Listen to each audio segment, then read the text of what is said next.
भूर्भुवः स्वः तत्सद्वितुर्वरेण्यं भर्गो देवस्य धीमहि धियो यो नः प्रचोदयात्।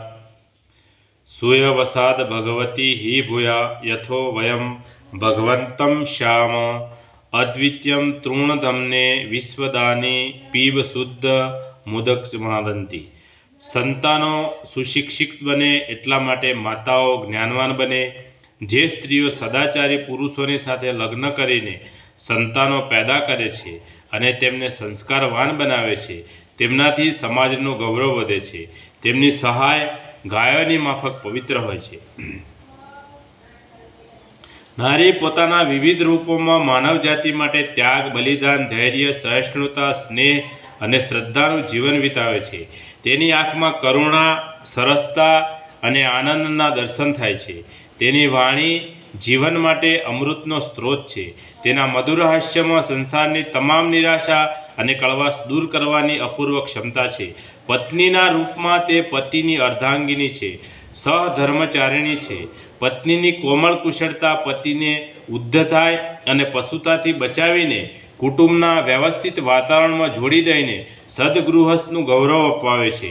વિદ્યા, વૈભવ, વીરતા, સરસતા, મમતા, કરુણા વગેરે ગુણોથી પરિપૂર્ણ સ્ત્રી જ્યારે સુસંસ્કારી, સદાચારી અને ચરિત્રવાન પુરુષ સાથે લગ્ન કરે છે ત્યારે કુટુંબ અને સમાજમાં સર્વત્ર તેના સદગુણોની સુગંધથી યશ અને કીર્તિ ફેલાય છે। પત્નીનું સર્વોત્તમ રૂપ તેના માતૃત્વમાં રહેલું છે અને એનાથી તેનું વ્યક્તિત્વ પૂર્ણ બને છે।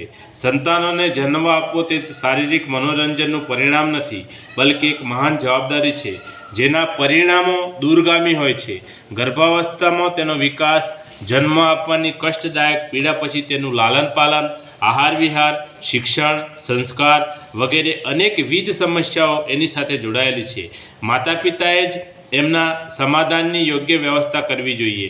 આ બધી જવાબદારીઓ ઉપાડી શકવાની ક્ષમતા માતા પિતામાં હોય તો જ સંસારમાં એક નવા જીવને જન્મ આપવાનો તેઓ પુરુષાર્થ કરે। પહેલેથી જ પોતાના શારીરિક સ્વસ્થ, માનસિક પુષ્ટિભૂમિ અને કૌટુંબિક વાતાવરણને એટલું શ્રેષ્ઠ બનાવી લે કે જન્મનેલા સંતાન દરેક દ્રષ્ટિથી શુદ્ધ અને સુસંસ્કારી બને। જે રીતે બીજા બધા કાર્યો માટે પહેલેથી તૈયાર કરી લઈએ છીએ તે જ રીતે આ અતિ મહત્ત્વપૂર્ણ કાર્યની તૈયારીમાં કોઈપણ પ્રકારની ભૂલ કરવી જોઈએ નહીં। માતા પિતાના સંસ્કારોનો પ્રભાવ બાળકમાં ગર્ભના સમયથી જ આવી જાય છે અને તે તેનામાં જીવન પર્યંત રહે છે।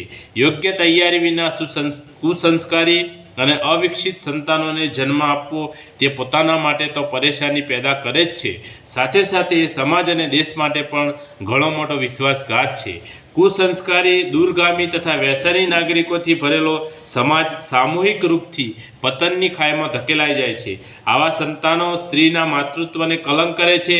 સમાજમાં પ્રતિભાશાળી તથા શ્રેષ્ઠ માણસોની સંખ્યા ત્યારે વધી શકે છે જ્યારે સુયોગ્ય, સદગુણી, સુવિકસિત અને સુસંસ્કારી સંતાનોને જન્મ આપવાનું પવિત્ર કર્મ પૂરી શ્રદ્ધા અને નિષ્ઠાપૂર્વક કરવામાં આવે।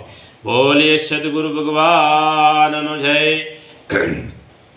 ગાયત્રી માતનો જય, પોતપોતાના માત પિતાનો જય, કુળદેવી માતનો જય। ઓમ ગમ ગણપતે નમઃ, પાર્વતી પતય હર હર મહાદેવ હર।